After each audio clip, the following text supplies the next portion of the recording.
కీచకుడు ఎవరయ్యా అంటే కీచకుడు విరాట్ రాజు యొక్క బావమరిది. మనం చూస్తూ ఉంటాం.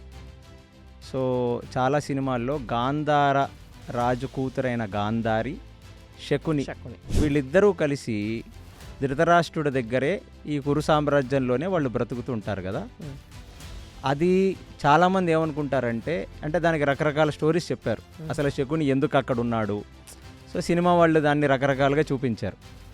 కానీ అప్పుడు కాలమాన పరిస్థితుల ప్రకారం అక్క భర్త చాలా గొప్పవాడైతే తమ్ముడో అన్నో వాళ్ళ దగ్గర బ్రతకటం, వాళ్ళ దగ్గర ఆ రాజ్యాన్ని చూసుకోవటం అనేది ఒక ఆనవాయితీగా వస్తుంది. అదే సేమ్ ఇన్సిడెంట్ మనం ఇక్కడ కీచకుడిలో చూస్తాం. కీచకుడు అనే వ్యక్తి సుదేష్నకు కజిన్ బ్రదర్, అంటే వీళ్ళ తల్లులు ఒకళ్ళు కాదు, వీళ్ళ తండ్రి ఒకడు.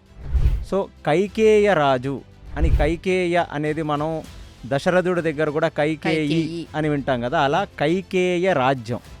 ఈ కైకేయ రాజ్యాన్ని అప్పుడు ద్వాపర యుగాంతంలో ఏలుతున్న ఒక రాజు సూత కులానికి చెందిన రాజు, అంటే సూతరాజు.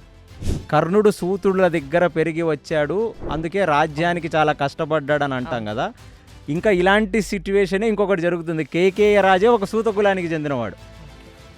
అలాంటి కైకేయ రాజ్యానికి చెందిన రాజు, ఆ రాజు యొక్క భార్య మాలవి.